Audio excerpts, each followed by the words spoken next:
যখন তুমি নিজের রক্তের মানুষের দ্বারা কষ্ট পাবে, তখন তুমি একবার নবী ইউসুফ আলাইহিস সালামের কথা মনে করো। তিনি কিভাবে নিজের ভাইয়ের দ্বারা প্রতারিত হয়েছিল। যখন তোমার বাবা মা না বুঝে তোমার বিরুদ্ধাচরণ করে, তখন নবী ইব্রাহিম আলাইহিস সালামের কথা মনে করো। তার বাবা তাকে আগুনে নিক্ষেপ করায় ভূমিকা রেখেছিল। যখন তুমি সমস্যা থেকে পরিত্রাণের জন্য কোনো পথ পাবে না, তখন ইউনুস আলাইহিস সালামের কথা ভেবো। তিনি কতটা সময় তিমি মাছের পেটে আটকা পড়েছিল। যখন তোমার নামে কেউ মিথ্যা অপবাদ ছড়িয়ে দেবে, তখন মা আয়েশা রাদিয়াল্লাহু আনহার কথা মনে করো। তার নামে পুরো শহর জুড়ে কুৎসা রচনা করা হয়েছিল। যখন তুমি অসুস্থ ব্যথার যন্ত্রণায় কাঁদতে থাকো, তখন নবী আইয়ুব আলাইহিস সালামের কথা ভেবো। তিনি ভয়ঙ্কর এক ভাইরাস জনিত রোগে আক্রান্ত হয়ে তোমার থেকে বেশি কষ্ট পেয়েছিল। যখন তুমি দিনের কোনো বিধান নীতিতে যুক্তি খুঁজে পাও না, তখন নবী নূহ আলাইহিস সালামের কথা ভেবো।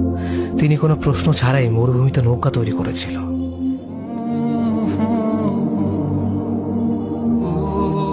যখন তুমি আত্মীয়স্বজন, পরিবার, বন্ধু বান্ধবের কাছে হাসির পাত্রে পরিণত হও, তখন তুমি শেষ নবী হযরত মুহাম্মদ সাল্লাল্লাহু আলাইহি ওয়াসাল্লামের কথা ভেবো। রাসূল সাল্লাল্লাহু আলাইহি ওয়াসাল্লাম বলেছিলেন, সবচেয়ে বড় পরীক্ষা দিয়েই সবথেকে বড় পুরস্কার আসে। যখন আল্লাহ কাউকে ভালোবাসেন, তখন তাকে পরীক্ষা করেন, এবং যে এই পরীক্ষাগুলো মেনে নেয়, সে আল্লাহর সন্তুষ্টি অর্জন করে। আর যে অভিযোগ করে, সে তার ক্রোধের পাত্র হয়। হে আল্লাহ, তোমার কথা মনে করা, তোমার প্রতি কৃতজ্ঞ হওয়ার এবং তোমার ইবাদত করার তৌফিক আমাদের দান করো। আমিন। যেভাবে তুমি সন্তুষ্ট হও, সেভাবেই আমাদের পরিচালিত করো।